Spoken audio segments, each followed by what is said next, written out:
สวัสดีค่ะวันนี้เราจะมาทำขนมปังอบเนยกันคอยดูว่าหน้าตาจะเป็นยังไง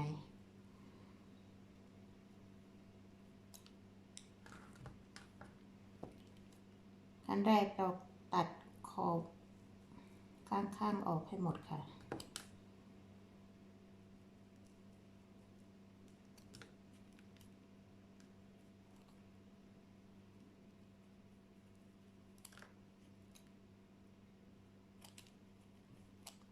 ประมาณนี้เรามาตัดประมาณ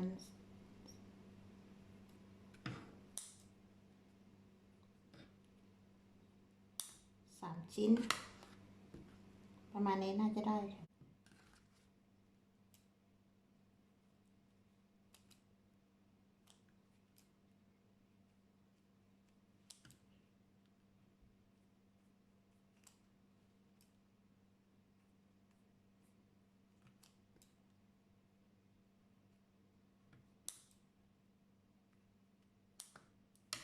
โอเคเรียบร้อยแล้วค่ะก็น่าจะได้ประมาณนี้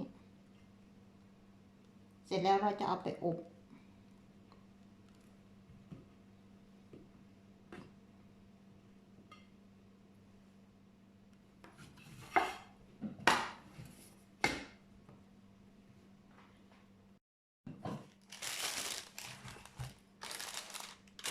เสร็จแล้วเราจะอบอยู่ที่180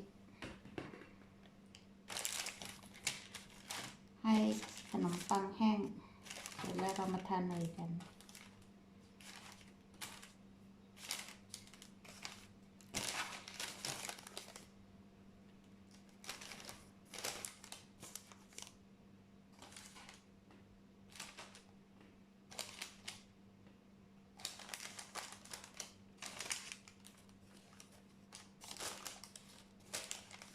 อบอยู่ที่ประมาณ10 นาทีคอยดูแล้วมันโอเคค่ะตอนนี้ขนมปังเราก็แห้งแล้ว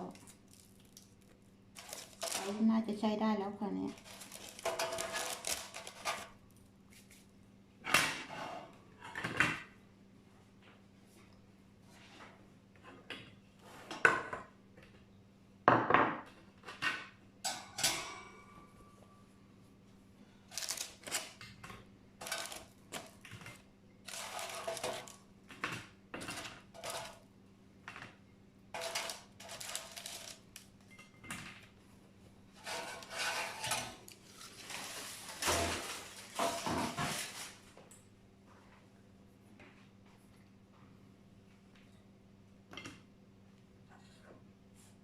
โอเค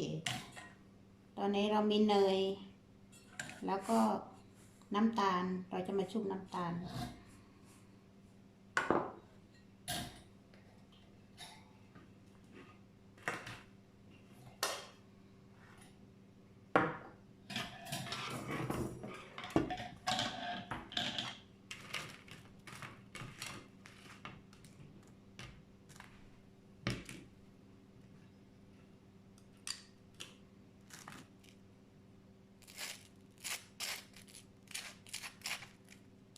เราจะมาทานเนยให้เต็มขอบขนมปังค่ะ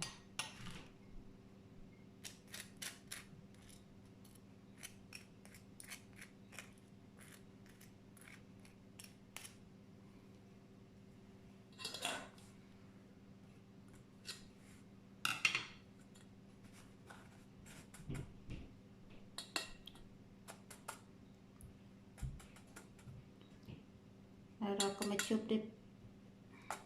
น้ำตาลน่าจะประมาณนี้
มาณนี้ค่ะเดี๋ยวเราจะมาทำให้เสร็จแล้วมาคอยดู ตอนที่เราอบเสร็จนะคะ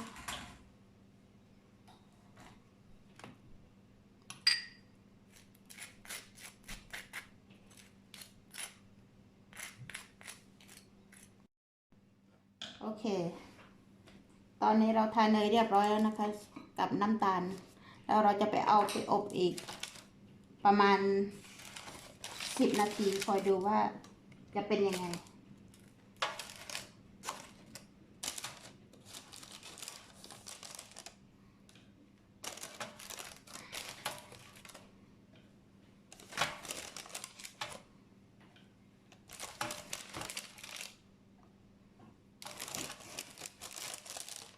โอเค หน้าตาก็จะประมาณนี้นะคะ เราจะเอาไปอบประมาณ10 นาทีโอเคค่ะ ตอนนี้เรียบร้อยแล้วค่ะ น่าจะได้ประมาณนี้ หน้าตาก็ประมาณนี้ค่ะ ก็คอยดูว่าต้องรอให้แห้งก่อน รอให้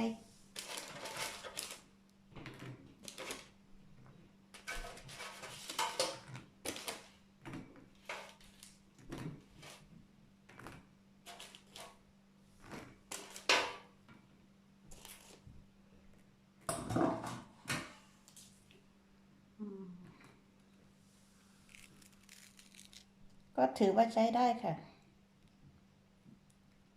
ถ้าใครชอบเนยเยอะก็ใส่เยอะกว่านี้ก็ได้นะคะ โอเคค่ะ ขอบคุณค่ะ